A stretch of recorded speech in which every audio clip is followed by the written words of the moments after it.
Here's to whiskey kisses, the peaty taste of sin.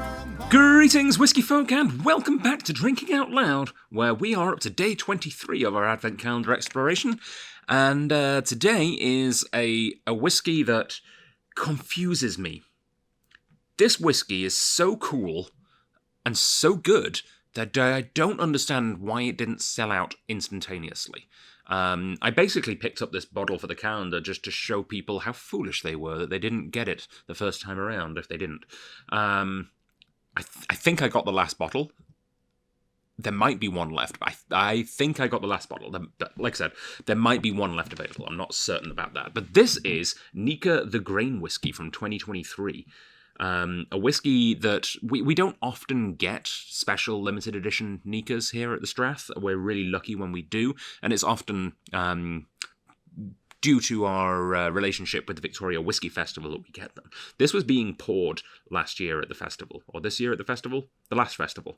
And it's really, really cool. I really, really like this whiskey. It's Nikka's grain whiskey, but with an unexpected twist. So I'm a big fan of Nikka, right? You've heard me talk at length about Masataka Takatsuru and his wonderful wife, Rita Cowan, and how he brought Scottish-style distillation to Japan through various wonderful adventures and misadventures. But I was always under the impression that they basically had the original distillery that he founded, which was Yoichi, up in Hokkaido, and then the second distillery, which is where all their grain whiskey is made, Miyagi-kyo, on the on Honshu, is it, the main island? And I was very surprised then when this came along, and I read the back of the label and discovered that there's not where the story ends. And if you're surprised by that as well, let me read the back of the label. A part of the Nikka Discovery Series, this rare bottling offers an inside look at Nikka's expertise in crafting a wide variety of grain whiskies, distinctive unique batches from Nikka's four distilleries, Miyagi-kyo, and the now closed Nishinomiya, Moji, and Satsuma Tsukasa. 3 distilleries I didn't even know existed that are all closed, and they're skillfully blended to achieve a rich mouthfeel, deep complexity, and spicy finish.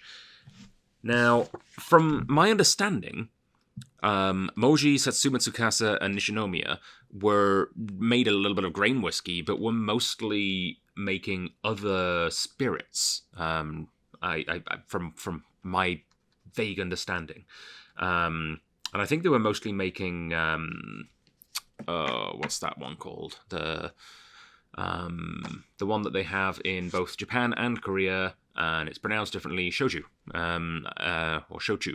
I think that's what they were making predominantly.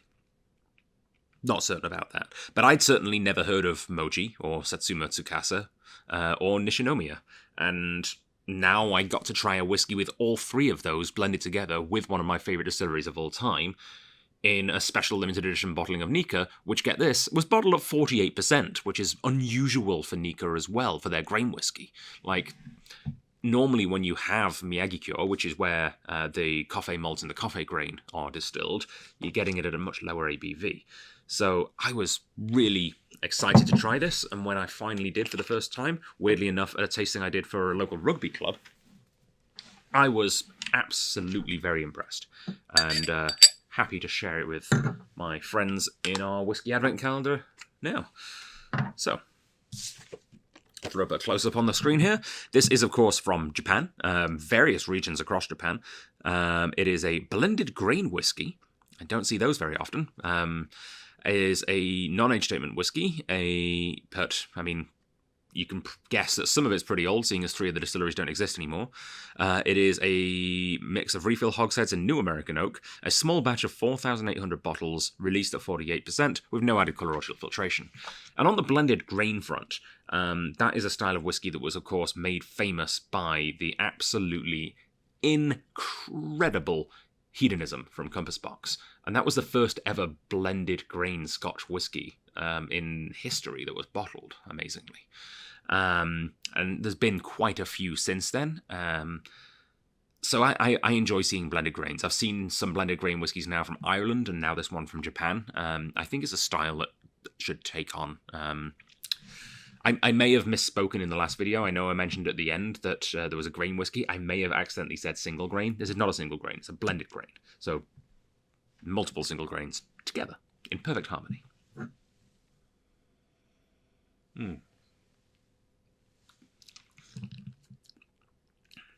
Yeah, this is all of that vanilla sponge pudding kind of flavor that I get in the Nikka coffee malt and grain, actually, but more prominently in the Nikka coffee malt.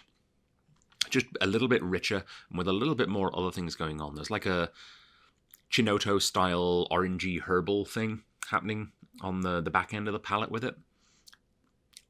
Yeah, it's soft, it's complex. There's like zero peat, zero sherry, but still without leaning on those, obvious crutches. Like they're the two easiest way to put a whole bunch of flavor in your whiskey. There's a lot going on here. It's wonderfully complex, but it's not overly, it's not blunt force objects smacking you in the face with flavor. The flavors are all there, but you kind of have to go looking a little more.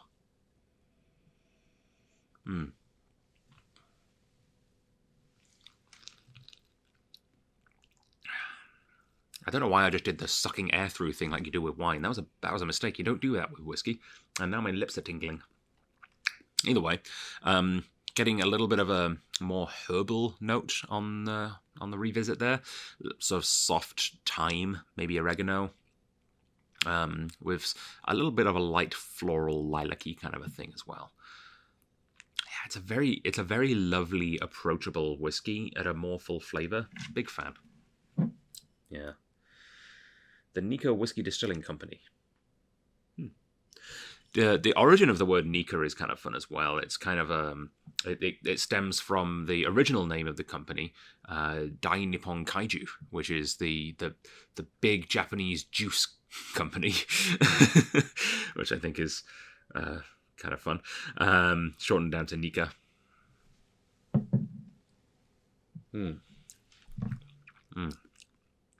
Yeah, that is lovely and quite wonderfully different from the other whiskies we've had in the Advent calendar. Yeah, well, tomorrow is Christmas Eve, so I am very much looking forward to sharing an extra special bottle with you here tomorrow for Christmas Eve, and it's not a whiskey. Yeah, we have a guest spirit in our Whiskey Advent calendar, but don't worry, it's worthy of its presence. So please join me tomorrow for an extra special one. And let me know in the comments, what do you think of the Nikka the grain whiskey? What do you think of Japanese whiskey in general? What do you think of grain whiskey in general? Do you enjoy that other countries around the world are starting to get into grain whiskey? It's not just a Scottish thing anymore. And that is like talking about grain whiskey in the Scottish style, because of course in North America we have whiskies abundantly available made out of corn and wheat and rye and all kinds of other grains. But they tend to be a little bit more youthful and cask influenced and not quite as gentle and aged as the Scottish version, which is now translated to Japan and Ireland and other places. Yeah, let us know in the comments, and I will see you guys tomorrow for a special seasonal spirit. Sláinte, see you there. Find your way.